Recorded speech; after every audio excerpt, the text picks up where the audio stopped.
கர்த்தராகிய இயேசு கிறிஸ்துவின் பரிசுத்த நாமத்துக்கு ஸ்தோத்திரம் உண்டாவதாக. மீண்டும் உங்களை இந்த சேனல் வழியாக காணும்படியாக கிருபை செய்த தேவனுக்கு ஸ்தோத்திரம் உண்டாவதாக. இன்று நாம் பார்க்க போகிற காரியம் ஆதியாகமம் 1ஆம் அதிகாரம் 2ஆம் வசனம். ஆதியாகமம் 1ஆம் அதிகாரம் 2ஆம் வசனம். போன பாடத்தில் நம்ம பார்த்தோம், தேவன் ஆதியிலே வானத்தையும் பூமியும் சிருஷ்டித்தார் என்று பார்க்கிறோம். 2ஆம் வசனம் என்ன சொல்கிறது என்றால், பூமியானது ஒழுங்கின்மையும் வெறுமையுமாய் இருந்தது. தேவன் ஒழுங்கின்மையாக படைத்தாரா, வெறுமையாக படைத்தாரா என்றால் அப்படி செய்கிற தேவனே கிடையாது.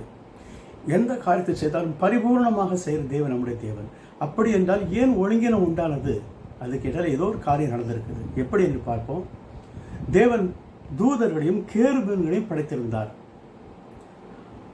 அதை காப்பாற்றுவதற்காக உண்டாக்கப்பட்ட கேருபு, அவனை சாத்தான் என்று முதலில் சொல்லவில்லை, அவன் கேருபு. அவன் முத்திரை மோதிரமாக இருந்தான், அலங்காரமாக இருந்தான், ஞானம் உள்ளவனாக இருந்தான், முத்துக்களினாலும் உயரங்களினாலும் அலங்கரிக்கப்பட்டவனாக இருந்தான், மிகவும் போற்றப்படத்தக்கவனாகவும் இருந்தான்.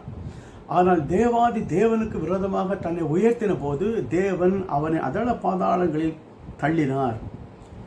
ஏசாயா 14ஆம் அதிகாரம் 12ஆம் வசனம் சொல்லுது, அதிகாலையின் மகனாகி விடிவெள்ளியே, நீ தரையிலே வெட்டப்பட்டாயே, நான் வானத்துக்கு ஏறுவேன், தேவனுடைய நட்சத்திரங்களுக்கு மேலாக என் சிங்காசனத்தை உயர்த்துவேன், வட புறங்களில் உள்ள ஆராதனை கூட்டத்தில் பர்வதங்களிலே வீச்சிருப்பேன் என்றும் உன்னதங்களில் ஏறுவேன், உன்னதமானவருக்கு ஒப்பாவேன் என்று உன் இதயத்திலே சொன்னாயே, ஆனாலும் நீ அகாதமான பாதாளத்திலே தள்ளுண்டு போனாய். இவன் உலகத்தை வனாந்தரமாக்கி நகரங்களை அழித்து சிறைப்பட்டவர்கள் தங்கள் வீடுகளுக்கு போக விடாதிருந்தவன் என்பார்கள். அப்படிப்பட்டவன் ஆக்கப்பட்டான். அவன் தேவனுடைய சமூகத்தை விட்டு வெளியே சென்ற போது ஞானம் இல்லாதவன் ஆகிவிட்டான். ஞானம் இல்லாதவன் செய்த வேலைதான் பூமி ஒழுங்கின்மையும் வெறுமையுமா இருந்தது. ஆழத்தில் இருள் இருந்தது. தேவ ஆவியானவர் ஜலத்தின் மேல் அசைவாடி கொண்டிருந்தார். மீண்டுமாக சீர்படுத்த தேவன் திட்டமிட்டார், சீர்படுத்தினார். தம்முடைய தேவ குமாரனாகிய ஆதாமை அங்கே வைத்தார். ஆதாம் ஜீவாத்மாவானான். ஆனால் கண்டிஷன், தேவனுக்கு விரோதமாக செயலை அவன் செய்யக்கூடாது. விலக்கப்பட்ட காரியத்தை அவன் செய்யவே கூடாது. பிசாசானான் அவனையும் தூண்டி வஞ்சித்து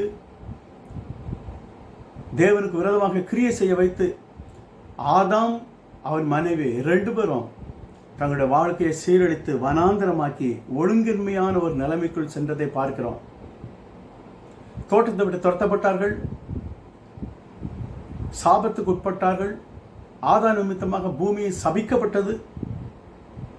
அவன் மண்ணானான். ஜீவாத்மாங்கிற நிலைமையிலிருந்து மண் என்ற நிலைமைக்கு வந்தான். ஆனாலும் தேவனாலே படைக்கப்பட்ட ஒரு சரீரத்தை உடையவனாக இருந்தான். நோவா காலத்தில் அவனுடைய சரீரமும் தீட்டுப்படத்தக்கதாக அவனுடைய சந்ததி தங்களை தீட்டுப்படுத்தினார்கள் பிசாசுடைய தந்திரத்தினாலே. விளைவு, தங்கள் வாழ்க்கையை சீரழித்து நோவா காலத்தில் அந்த இனம் முழுவதும் அழிக்கப்படத்தக்கதாக ஒரு சூழ்நிலை உண்டானதை பார்க்கிறோம். யோபு 22ஆம் அதிகாரம் 15ஆம் வசனத்துக்கு முதல் படித்தோமானா, அக்கிரம மாந்தர் பூர்வத்தில் நடந்த மார்க்கத்தை கவனித்து பார்த்தீர்களா? காலம் வரும் முன்னே அவர்கள் வாடி போனார்கள், அவர்களுடைய அஸ்திவாரத்தின் மீது வெள்ளம் புரண்டது. அவர்களுடைய வீடுகளை தேவன் எல்லாவற்றாலும் நிரப்பியிருந்தாலும் அவர்கள் அவரை நோக்கி, எங்களை விட்டு விலகும், சர்வ வல்லவராலே எங்களுக்கு என்ன ஆகும் என்றார்கள். இது துன்மார்க்கருடைய ஆலோசனை என்று சொல்லப்பட்டிருக்கிறது. பிசாசு மக்களை வனாந்தரமாக்கிறவன், ஒழுங்கின்மைக்கு வழி நடத்துகிறவன். ஆதாமனுடைய காலத்தில் ஆதாம் தோட்டத்தை விட்டு துரத்தப்பட்டான்.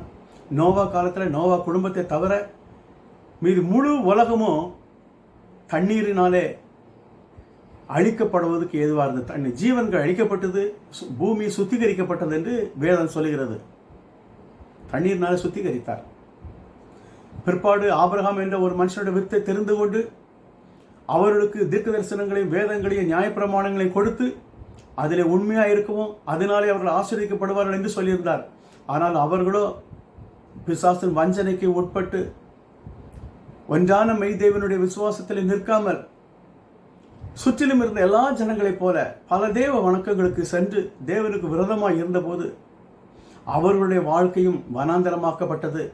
அதை குறித்து எரேமியா 4ஆம் அதிகாரம்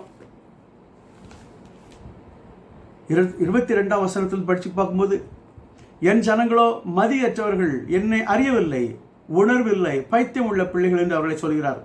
அவர் சொல்லுகிறார், பூமியை பார்த்தேன், அது ஒழுங்கின்மையும் வெறுமையுமா இருந்தது. வானங்களை பார்த்தேன், அவைகளுக்கு ஒளி இல்லாதிருந்தது. தேவன் பூமியை ஒழுங்குபடுத்தி ஏதேன் தோட்டத்தை சிருஷ்டித்து அதை ஒழுங்குபடுத்துவதற்கு முன்பாக எப்படி இருந்ததோ அதே நிலைமைக்கு போய் கொண்டிருக்கிறது. பூமியை பார்த்தேன், ஒழுங்கின்மைக்கு வெறுமையுமா இருந்தது. வானங்களை பார்த்தேன், அவைகளுக்கு ஒளி இல்லாதிருந்தது. இப்பொழுது தேவன் அந்த ஜனங்களையும் புறக்கணித்து அவரே நேரடியாக பூமிக்கு வந்தார். வந்து சொன்னார், பிசாசு கொல்லவும் அழிக்கவும் திருடவும் வருகிறான். நானும் ஆடுகளுக்கு ஜீவன் உண்டாகவும் அவை பரிபூர்ணமடையும் வந்தேன் என்று சொன்னார். இயேசு கிறிஸ்துவிட்ட வந்தவன் ஜீவனை பெற்றுக்கொள்வான். அவர் ஜீவ விருட்சம். அவரிடத்தில் வந்தவன் ஜீவனை பெற்றுக்கொள்வான். ஆனால் ஜனங்களுக்கோ மனதில்லை. ஏனென்றால் மீண்டுமாக பிசாசுடைய வஞ்சனைக்குள்ளே இருக்கிறார்கள். தேவன் தாம் யார் என்று நிரூபித்து காட்டி உலகத்தினுடைய எல்லா ஜனங்களுக்கும், ஏன்னா ஜன மத மொழி எல்லா வேறுபாடுகளை தாண்டி எல்லா ஜனங்களுக்கும் ரட்சிப்பு உண்டாகும்படியாக உலகத்தின் பாவத்தை சுமந்து தீர்க்கக்கூடிய தேவ ஆட்டுக்குட்டியாக தம்முடைய சொந்த ஜீவனை தந்தார். அது தேவன் தம்முடைய சொந்த இரத்தத்தினாலே மீட்டுக்கொண்ட சபை என்று வேதம் சொல்கிறது. தேவன் மாம்சத்தை இரத்தத்தை உடையவராக வெளிப்பட்டு இந்த பூமியை சீர்படுத்தி செழிப்புள்ளதாக மாற்ற வேண்டும் என்று சொல்லி அவர் தம்முடைய சொந்த இரத்தத்தை கொடுத்து நம்மை காப்பாற்றினார். ஆனால் பிசாசு இப்பொழுதும் அவன் கிரியை செய்கிறான், ஆனால் முழு பலத்தோடு அல்ல. ஏனென்றால் தேவன் அவனுடைய தலையை நசுக்கி போட்டார். மரணத்தினாலே மரணத்துக்கு அதிகாரியாகிய பிசாசின் தலையை நசுக்கினார். அவருடைய பிள்ளைகளை கிரயத்துக்கு வாங்கியிருக்கிறார். கிரயத்துக்கு வாங்கப்பட்ட அவருடைய பிள்ளைகள் அவரை மாத்திரம் விசுவாசிப்பார்களே என்று பூமியிலே மாம்சமான எதன் மீது தங்கள் இதயத்தை வைக்க மாட்டார்கள். ஜீவனுடைய தேவனை விட்டு மாம்சத்தை புயபலமாக்கி கொள்ளுகிற மனுஷன் சபிக்கப்பட்டவன் என்று வேதம் சொல்கிறது. தேவனுடைய பிள்ளைகளோ ஞானம் உள்ளவர்களாக சிருஷ்டிகரை மாத்திரம் விசுவாசித்து சிருஷ்டியரிடத்தில் தங்களுடைய வாழ்க்கையை ஒப்பு கொடுத்து அவரால் ஆசீர்வதிக்கப்பட்டவர்களாக இருப்பாங்க. மனிதர்கள் எதிர்பார்க்கிறபடி உலகத்தில் வீடு, பங்களா, கார் இப்படிப்பட்ட உலக ஆசீர்வாதங்கள் அல்ல. அது ஆசீர்வாதங்களும் கிடையாது. அவங்களுடைய வாழ்வை வனாந்தரம் இல்லை, செழுமையாக்குகிறார். என்னை விசுவாசிக்கிற உள்ளத்திலிருந்து ஜீவ தண்ணீர் உள்ள நதிகள் புறப்படும் என்று ஆண்டவர் சொல்லியிருக்கிறார். என்னை விசுவாசிக்கிற உள்ளத்திலிருந்து ஜீவ தண்ணீர் உள்ள நதிகள் புறப்படும் என்று சொல்லியிருக்கிறார். அது ஜீவ தண்ணீர். அது ஒரு மனுஷனுடைய இருதயத்தை இளைப்பார பண்ணும், சுகமாக தங்கி இருக்க பண்ணும். ஆனால் பிசாசோ உலகத்தில் செல்வங்களை காட்டி இதுதான் வாழ்க்கை என்று எண்ண பண்ணி, உலகத்தில் செல்போன் நிறைய இருக்குது, நிறைய டிவி இருக்குது, கார் இருக்குது, வசதி எல்லாம் இருக்குது, ஒன்றே ஒன்று இல்லை, இளைப்பாறுதல் இல்லை. குடிக்கும், உபசாரத்துக்கும், உலகத்தினுடைய பல விதமான காரியங்களுக்கு தன்னை அடிமைப்படுத்தி பிசாசுக்கு மக்களை அடிமைப்படுத்தி வைத்திருக்கிறான். மக்கள் அது உணர்வதில்லை. உணர்ந்து கொண்டு விடுதலை ஆகும்படியாக, இளைப்பாறுதலை பெற்றுக்கொள்ளும்படியாக ஜீவ நதி ஆகிய இயேசு கிறிஸ்துவிடத்தில் ஒருவன் வந்தான் என்றால் அவனுடைய வாழ்க்கை பசுமையாக மாறும். முதலாவது என்னுடைய ராஜ்யத்தையும் நீதியும் தேடு, அப்பொழுது இவைகளெல்லாம் கூட கொடுக்கப்படும் என்று சொல்லியிருக்கிறார். முதன்மையான தேவை என்பது சரீரத்துக்கு அல்ல, முதன்மையான தேவை நம்முடைய ஆத்மாவுக்கு. தேவன் அதை கொடுத்து கொண்டு போய்விட்டார். அவருடைய பிள்ளைகளை யார் மனம் திரும்புகிறார்களோ அவர்களை ரட்சித்து அவர்களை தம்முடைய ஆவினாலே முத்திரை போட்டு அவர்களை தம்முடைய சொந்த ஜனமாக்கி அவர்களை போஷித்து போதித்து வழி நடத்துகிறார். ஒரு புது சிருஷ்டிப்பை உள்ளத்தில் உருவாக்கி அந்த சிருஷ்டிப்பு தேவ சாயலாக வளரும்படியாக போஷிக்கிறார். அதுக்கு உணவு தேவனுடைய இயேசு கிறிஸ்துவினுடைய சரீரமே, தேவனுடைய வார்த்தை தான் உணவு. அந்த உணவினாலே தேவன் அவருடைய பிள்ளைகளை போஷித்து திருப்தியாக்கி செழுமையாக்குகிறார். அதே நேரத்தில் உலகத்தில் பிசாசனவன் தன்னுடைய ஞானம் என்று சொல்கிற பொய்யான ஞானத்தினாலே உலகத்தை அழித்து கொண்டிருக்கிறான். தேவன் சீக்கிரமாக வரப்போகிறார் இந்த உலகத்தை மறுபடியும் சீர்படுத்த முடியாக. இப்படி நம்ம வாழுகிற உலகம் ஒரு மாயையான ஒரு நீர் குமிழ் போன்ற ஒரு உலகமானது. இதை நம்பி இருப்பதற்கு இது தகுதியானதே கிடையாது. தேவனுடைய பிள்ளைகளுக்கு ஒரு சிறப்பான ஒரு காரியத்தை வைத்திருக்கிறார். முதலில் ஒரு தனிப்பட்ட ஒரு மனுஷன் தன்னுடைய வனாந்தரமாய் மாறிப்போன தன்னுடைய வாழ்க்கை செழிப்பாக மாற வேண்டும் என்ற கர்த்தராகிய இயேசு கிறிஸ்துவிடத்தில் வந்து அவருடைய ஜீவனை பெற்றுக்கொண்டு ஆத்மா இளைப்பாரி அவருக்குள் மனமகிழ்ச்சியாக இருந்து ஒவ்வொரு நாளும் அவருக்குள் பிழைத்து வளரும்படியாக ஒரு காரியம். இரண்டாவது காரியம், அவனுக்கு உள்ளே வளருகிற அவனுடைய அந்த தேவ சாயலால் சிருஷ்டிக்கப்பட்ட புதிய மனுஷன் அவன் பரிபூர்ணம் அடைந்து தேவ சாயலை அடைந்து கொள்ளும்படியாக ஒரு பாக்கியம். இவை ரெண்டும் பெறும்போது வேதவாசம் வேதவசம் சொல்றபடி தேவபுத்திரர் வெளிப்படும்படியாக சிருஷ்டியானது காத்து கொண்டிருக்கிறது என்ற அந்த வார்த்தை நிறைவேறும்படியாக சீக்கிரமாக அந்த உலகத்திலே தேவன் அருமையான காரியத்தை வைத்துக் கொண்டிருக்கிறார். தேவன் இந்த உலகத்தை சீர்படுத்துவார். பிசாசானவனை அழித்து அவனை சிறையில் அடைத்து தேவன் உலகத்தை அருமையான ஒரு வாழ்க்கைக்குரிய காரியமாக மாற்றுகிறார். இந்த ஒரு அருமையான ஒரு பாக்கியம் நமக்கு வேண்டும். இதை திருப்பி தருவேன்னு சொல்லிருக்கிற வெளிப்படுத்தின விசேஷத்தில் நம்ம பார்க்குறோம். தேவனுடைய நாமத்தில் பயபக்தியாக உள்ளவர்களுக்கு பலன் அளிப்பதற்கு காலம் வந்தது. வெளிப்படுத்தின விசேஷம் 11ஆம் அதிகாரம் 18ஆம் வசனத்தில் பிற்பகுதியில் படிக்கிறேன். உமது நாமத்தில் பயபக்தியாக இருந்த சிறியோர் பெரியோருக்கும் பலன் அளிப்பதற்கும் பூமியை கெடுத்தவர்களை கெடுப்பதற்கும் காலம் வந்தது என்று சொல்லி தேவனை தொழுது கொண்டார்கள். இயேசு கிறிஸ்துவின் நாமத்திலே பயபக்தியாக இருந்தவர்களுக்கு பலன் அளிப்பதற்கு காலம் வருகிறது. பூமியை தங்களுடைய சொந்த அறிவினாலே கெடுத்தவர்களை கெடுப்பதற்கும் பலன் அளிப்பதற்கு காலம் வருகிறது.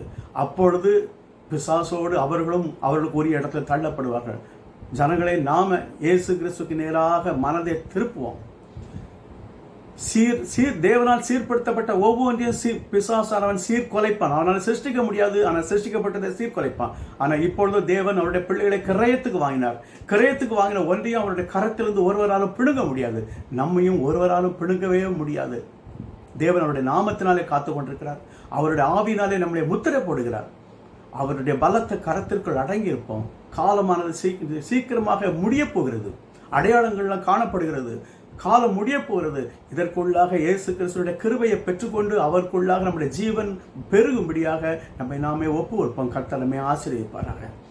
தலைவணங்கி ஜெபம் பண்ணுவோம். ஆண்டவரே, எங்கள் பரிசுத்த பிதாவே, இரட்சகரே, கிருபை உள்ள நாதா, எங்களுக்காக மாம்சத்தில் வெளிப்பட்ட தேவாதி தேவன் இயேசு கிறிஸ்துவின் பரிசுத்த நாமத்தை ஸ்தோத்தரிக்கிறோம். அப்பா, ஒன்றான மெய் தேவனே உமக்கு ஸ்தோத்திரமா. விலையேற பெற்ற உடைய இரத்தத்தை சிந்தி பாவங்களை கழுவி சுத்தியத்தை எங்களை மீட்டுக் கொண்டு உடைய சொந்தமாக்கத்தக்கதாக உடைய நல்ல நாமத்தை தரிப்பித்தீரே தகப்பனே. உடைய பரிசுத்த நாமத்தை ஸ்தோத்தரிக்கிறோம். கேட்டுக்கொண்டிருக்கிற ஒவ்வொருவரும் தகப்பனே, இதனுடைய சாராம்சத்தை புரிந்து கொள்ள தேவன் பிரகாசமான மனக்கங்களை தந்து ஆசீர்வதித்து வழி நடத்தும். நீர் ஏற்படுத்தியிருக்கிற அந்த செழுமையான வாழ்க்கைக்குள் பிரவேசிக்க ஒவ்வொருவருக்கும் இரக்கம் பாராட்டு கிருபை சேரணும். இயேசு கிறிஸ்துவின் நாமத்தில் நித்திய பிதாவே, ஆமென். கர்த்தர் உங்களை ஆசீர்வதிப்பாராக.